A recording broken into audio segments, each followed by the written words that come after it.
Hi everyone, we are back with season 3. I'm really excited to be back. Thank you for the 2 people that are probably coming back to see me. I'm glad to have you back.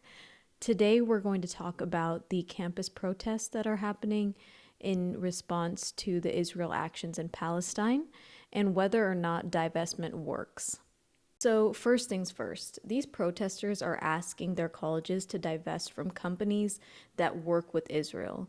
That in turn is supposed to put pressure on these companies to change their policy towards Israel, and then in turn for that to put pressure on Israel to change their foreign policy towards Palestine. So the question is, do these divestments work? And there is a substantial amount of evidence that shows that these divestments don't actually have a very strong impact on a country's foreign policy. But for the people who are against these protests and think this is it, you are missing the point. These protests aren't meant to just have a direct impact on Israel. They are actually meant to also have an indirect impact on the US government, putting pressure to call for a ceasefire. So let's talk about how. First things first, protesters want to ruin the reputation of Israeli foreign policy. So let's backtrack a little bit. There's actually a movement called the fossil fuel divestment movement. It's been around for many years and has been pretty successful. Though they have found there hasn't been much of a direct impact on fossil fuel companies, they have had an indirect impact of ruining the reputation of fossil fuel companies. So in the same way, we can see that protesters are trying to stigmatize Israeli attacks of Palestinian civilians. They're trying to change public opinion. Second, these students are trying to leverage their position at these big schools to make their voices heard.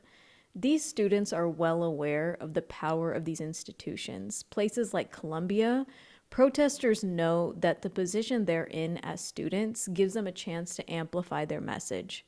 Third, these protests are a warning to a Biden campaign that young people are willing to sit out of the fall elections if Biden doesn't change his foreign policy.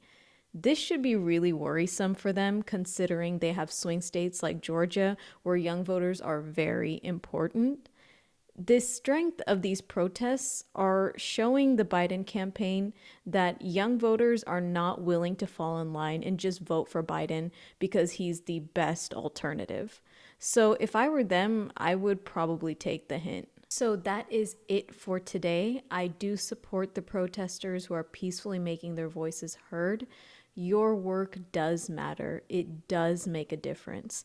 More importantly, we have to consider the Palestinian civilians that are still being attacked by Israel and are now facing a famine.